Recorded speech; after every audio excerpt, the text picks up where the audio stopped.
Is the education establishment, for want of a better word, simply failing our kids at the moment? Well, if you look at the international evidence that's collected by the likes of the Programme for International Assessment, or so-called PISA, our education system has stagnated in 20 years. And actually, you touched on this on your introduction. When surveyed for things like life skills and life satisfaction, we come at the bottom of these international league tables. And that suggests to me, prima facie, that we're clearly letting down a generation of young people, that we're not supporting them through the curriculum in the way that other countries manage to do. Chris, if I could come to you, have we forgotten, or somehow unlearned perhaps, how to teach basic literacy and numeracy?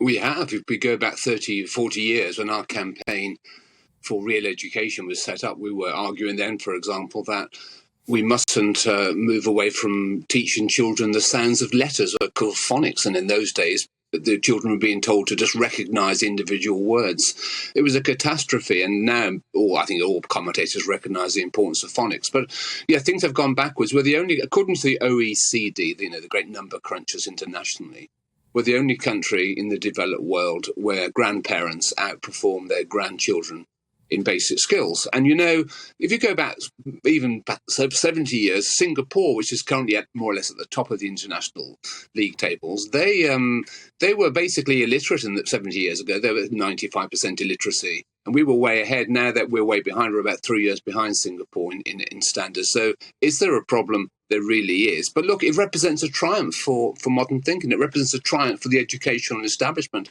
what has been called the blob. They want this. What you're criticising on this show is what the educational establishment strives for. They see it as a triumph. We're all doing very well, according to them. They are very self-congratulatory. But in the real world, children are unhappy, and one of the reasons why they're unhappy is they're not well educated, and they can't get jobs and they can't do jobs, and we're going to be competing in an international field, and our children are going to fall behind. So yeah, we need lots of immigrants, because then they could be trained up. They are better educated than our own children. So with the arguments to and fro on immigration, we know what they are. But I will tell you one thing: we need skilled workers in this country, and if we can't train our own, we are going to be dependent on immigrants. So that's where we stand.